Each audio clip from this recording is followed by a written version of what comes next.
Nosotros habíamos visto para ese momento, unas décadas antes, los desarrollos de Wilhelm Wundt, ¿sí? En torno a lo que sería una psicología que va al laboratorio de un aparato de medición y busca también el aspecto cualitativo, ¿sí? Dentro de lo psicológico, no quedando solamente con los movimientos expresivos para la emoción, eso lo desarrollaron en la del informe. Bien, para esa altura también se estaba dando en Alemania el desarrollo de lo que se llamó en ese momento ciencias del espíritu, que bien fueron traducidas como ciencias humanas. El promotor es un autor llamado Rimken, de amplísima influencia, que en pleno auge del positivismo y viendo cómo el positivismo iba hacia otras ramas del saber, básicamente a todas las referidas a las ciencias humanas, no pasó solamente en psicología, sino también en sociología y antropología, la búsqueda de una reducción de un solo método que siga el natural. Dilthey propone un esquema dualista de ciencias, que haya dos ciencias: ciencias naturales para la vida, ciencias del espíritu, ciencias humanas para la vivencia, lo va a llamar, vinculado al mundo de significaciones del individuo. Nosotros podríamos introducir ahora sí, con pertinencia, esa palabra que solemos repetir en la facultad, que es sujeto. Volviendo y englobando a lo que estamos viendo, tenemos que situar a la teoría de campo de Lewin, ¿sí? Que es 50 años después de lo que estoy introduciendo ahora, dentro de desenlaces, desarrollos contemporáneos que vamos a ver. Empezamos, ¿sí? Ya con Skinner, seguimos con Lewin, veremos a Jean-Paul Sartre, ¿sí? Que es un filósofo francés que toma también esta cuestión de la vivencia, el significado existencial, el significado de los valores también, de lo que uno aprecia, el significado también de los contenidos de las representaciones sociales, llamaríamos hoy, ¿sí? Y es una búsqueda de lo que ahora denominaríamos simbólico, y la palabra que aparece en Lewin es el significado. El significado que tiene un campo cognitivo.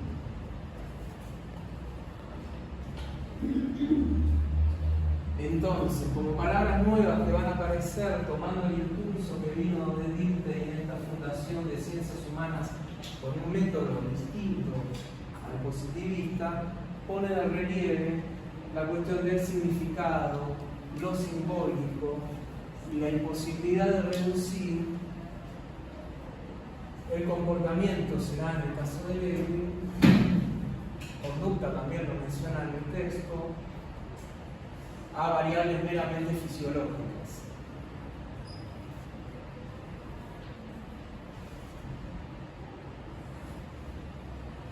Bien, vayamos a la Gestalt, que puede ser una de las más famosas dentro de lo que sería la opinión pública, con esas imágenes sobre figura y fondo. ¿Sí? Lo habrán visto en el CBC.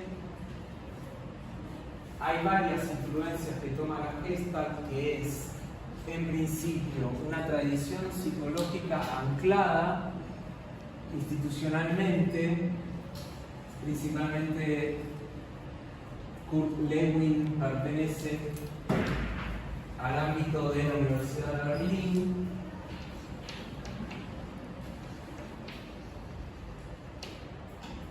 Vinculados principalmente al estudio de la percepción.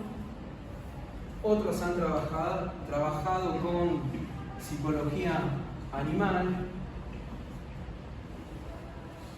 Lewin toma estas influencias y busca siempre en la conducta la significación e intencionalidad de esto.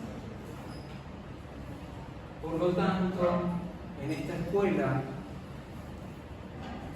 psicológica vamos a ver ciertos referentes críticos, o sea, ciertos posicionamientos en torno a otros desarrollos de la psicología. Principalmente ellos apuntan contra el Muchísimas gracias. Y también apuntan al psicoanálisis, lo nombran porque el psicoanálisis van a tocar ese tema de la dinámica. Quizás ahora no se lo nombra tan así, pero al psicoanálisis se le llamó psicología profunda o psicodinámica, psicología psicodinámica. Y la cuestión de la dinámica, ¿sí?, del movimiento, y sobre todo de la resultante de una fuerza en un campo, es algo que va a ser fundamental para la Gestalt y sobre todo, para la teoría del campo. Bien, entonces, es una tradición psicológica que está anclada en Alemania hasta que las vicisitudes de la política alemana, ¿sí?, principalmente la Primera Guerra y sobre todo el ascenso del nazismo, ¿sí?, en la década del 30, hace de que muchos de sus investigadores tengan que emigrar a Estados Unidos, que se convirtió también en un lugar de recepción de varios científicos y también de intelectuales. Es allí donde prosigue las investigaciones Lewin y donde surge este artículo, ¿sí?, escrito más bien una conferencia de 1942 ante la Sociedad Nacional para el Estudio de la Educación en Estados Unidos. Fue publicada en 1951. Bien, ¿qué sabemos de la Gestalt?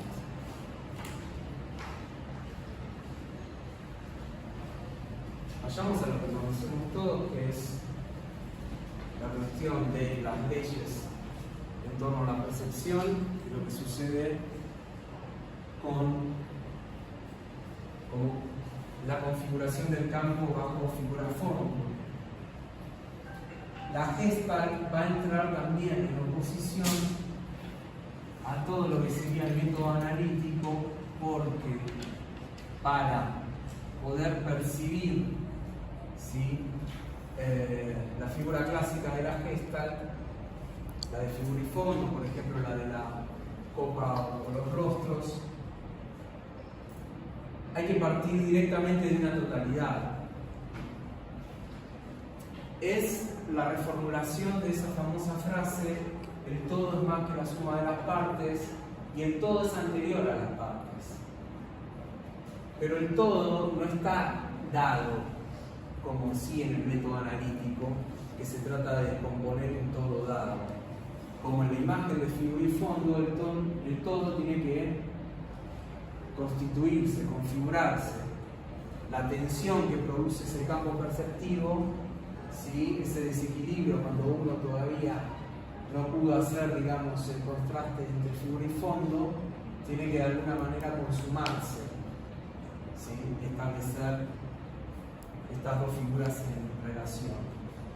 Lo que vamos a tener en Lewin entonces es que la conducta o el comportamiento hay que entenderla en términos de una función. Esto también tiene cierta relación con un paradigma que había surgido en el siglo XIX, que es el funcionalismo. Lo habíamos visto sobre todo con la cuestión de la fisiología como ciencia modelo de aparatos digestivos, respiratorios interconectados. Bien, la conducta es función de la persona y el ambiente.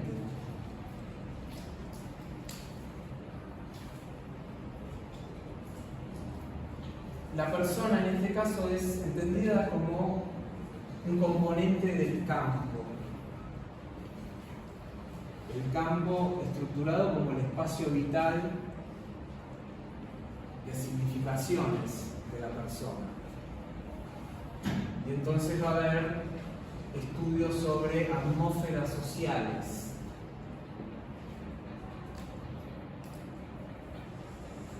Como estudia, por ejemplo, que un cambio dentro de la atmósfera social puede producir comportamientos de tipo agresivos en caso de frustración. Lo emplean en investigaciones con niños, que también era otra de las ramas, ¿sí? Psicología animal, psicología evolutiva y psicología de la percepción.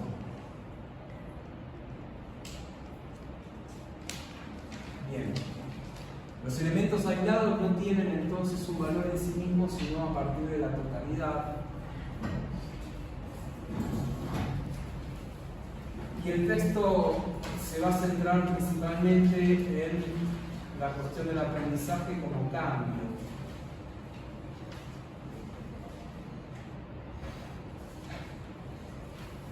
Vamos a ir al texto.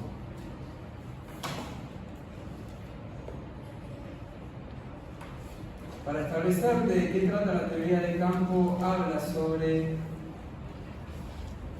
la importancia de emplear no solo representaciones matemáticas, sino representaciones geométricas. Ahí el compañero quiere escribir, no lo logra, pero había encontrado una barrera dentro de su campo, ¿sí? Que era la puerta que no abría. En fin, la idea es, con la geometría se puede establecer la lógica de un campo en relación a las fuerzas que intervienen dentro de él. Ese es un rescate que hace la Gestalt de las representaciones matemáticas, que es una escuela que también trabaja con el caso único. Otra de las características es el enfoque dinámico, lo dice al principio, donde ve que tiene algo en común con el psicoanálisis, aunque señala de que el psicoanálisis solo busca alcanzar profundidades, pero esto también lo hacen los novelistas, ¿sí? Marcando la relación que existe entre el lenguaje inconsciente, pero esto no llega a ser lo suficientemente satisfactorio desde el punto de vista empírico, que es el enfoque de la Gestalt. Tenemos entonces otra de las características de la Gestalt es utilizar, ¿sí? Experimentos, donde ya lo habíamos visto inicialmente en Wundt, también como esta práctica para establecer construcciones psicológicas se utilizó en el conductismo. La Gestalt también, pertenece a esas tradiciones psicológicas vinculadas al laboratorio y a, por ejemplo, en el caso de la teoría de campo, vinculado a lo que sería la recreación de atmósferas. Hacia el final del texto tiene referencias bibliográficas donde no por casualidad aparece Piaget, la concepción del niño, la representación simbólica del niño, en el niño, esa es la traducción en castellano, pero por ejemplo hablan sobre patrones de conducta agresiva en atmósferas sociales experimentalmente creadas. ¿Sí? Tenemos una psicología orientada también hacia el laboratorio, pero hacia la búsqueda de la configuración de un campo sobre el cual investigar, no sobre estímulos aislados de un ambiente, lo que es una crítica al conductismo. La medida del conductismo es un asociacionismo, ¿sí? Y habíamos visto muy rápidamente por Watson la cuestión de la asociación mecánica entre estímulo y respuesta, más tarde complejizada por Skinner. Y yendo específicamente a lo que quiere tratarle, tenemos que tener en cuenta ciertas palabras como estructura cognitiva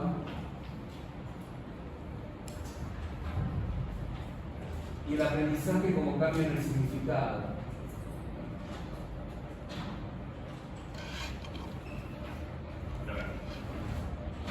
Ahí el compañero, frente a una barrera, hace de facilitador y la persona puede ingresar al campo creando una atmósfera un poco más el avance del texto.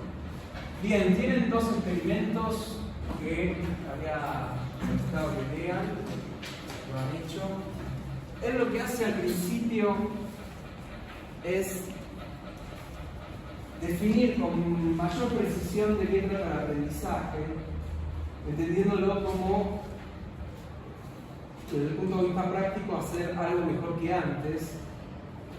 Pero esto implica una variedad de procesos que quizás el conductismo asimiló demasiado rápidamente a la cuestión de la búsqueda de una meta.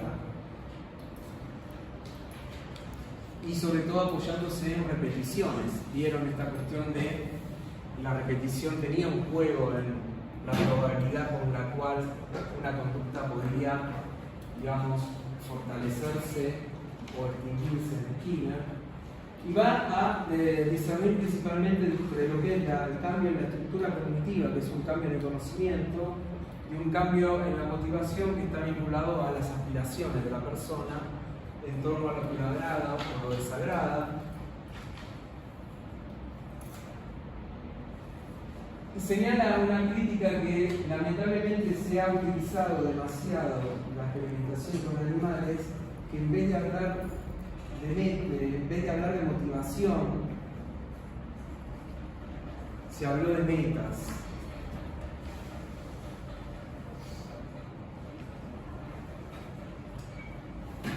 Bien, la meta como una conducta que reduce la tensión, que introduce una necesidad.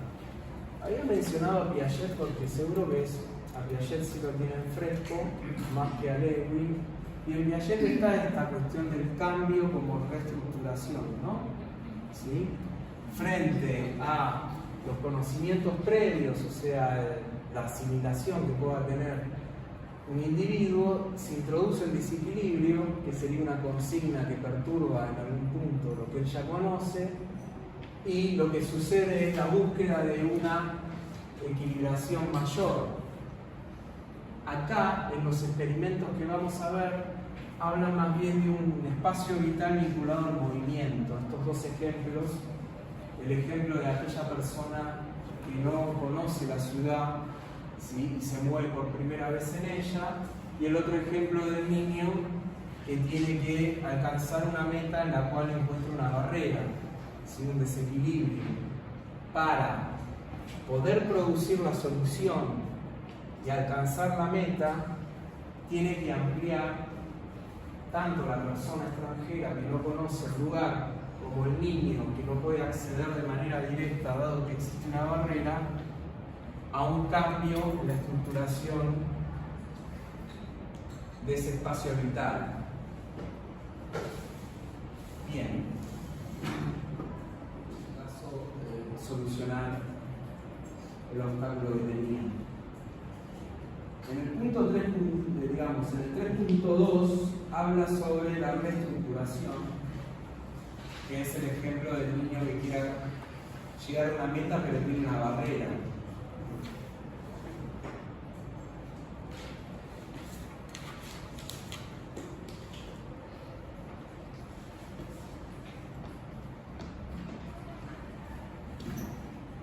¿Cómo es eso?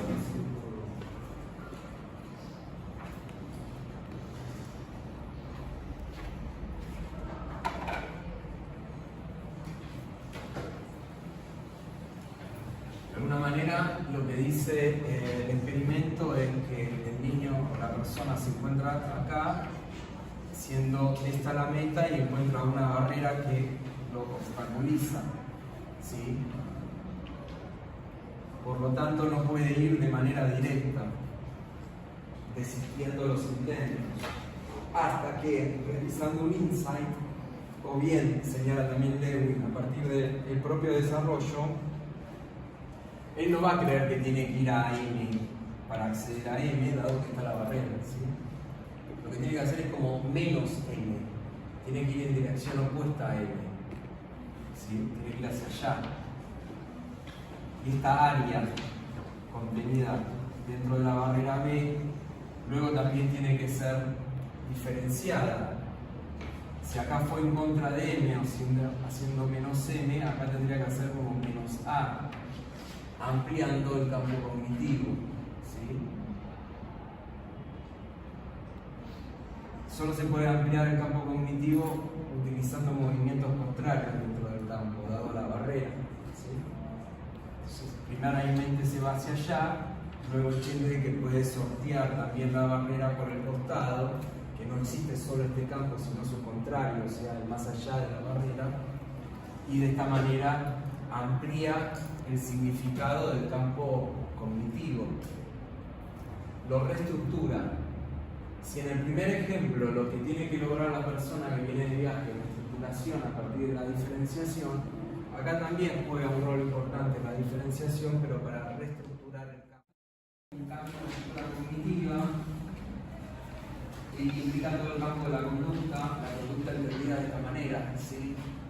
Como la resultante de las fuerzas que intervienen en un campo. Y dentro del aprendizaje puede ser la obligatoriedad de ciertas actividades. Y si cada vez que hablamos de un cambio en el significado, es porque ha ocurrido un cambio en la estructura cognitiva.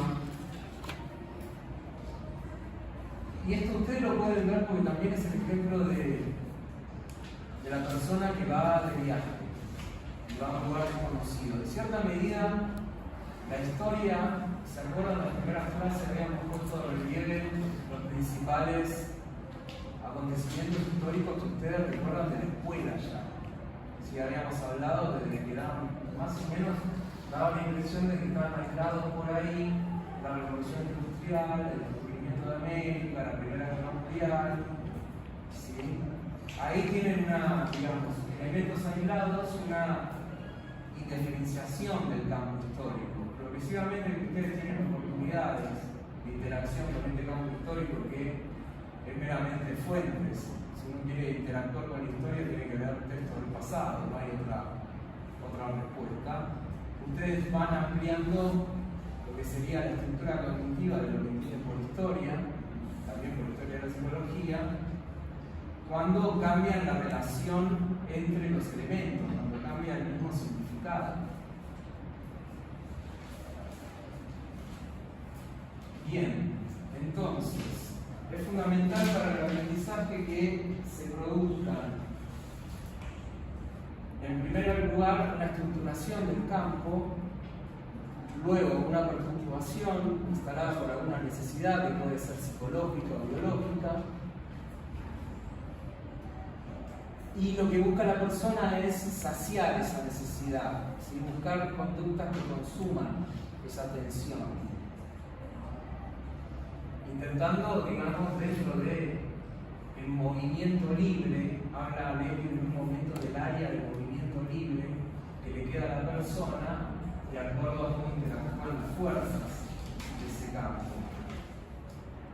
Y vamos a empezar también a profundizar la cuestión del significado con el autor que continúa, que es Jean-Paul Sartre, y la tradición llamada fenomenológica, donde se va a retomar algunas de las propuestas de la Gestalt, sobre todo en lo que está vinculado a la significación y a la intencionalidad, pero la fenomenología lo que va a poner de relieve es lo más singular del caso único de esa persona.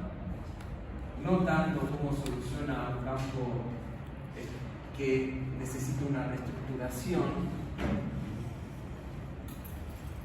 ¿sí? Donde encontramos a una persona cualquiera, sino el autor que vamos a ver próximamente lo que va a hablar es de lo singular, ¿sí? De lo más subjetivo, de cómo percibe o cómo se desenvuelve con el mundo, ¿sí? Un sujeto. No como ve un espacio con una barrera, sino cómo significa existencialmente a la barrera, en lo que repercute digamos, a su propia subjetividad. ¿Sí? Ya estamos en los autores finales, los lunes vamos más acelerados. ¿Sí? ¿Alguna duda? ¿No? Bueno, gracias, cerramos.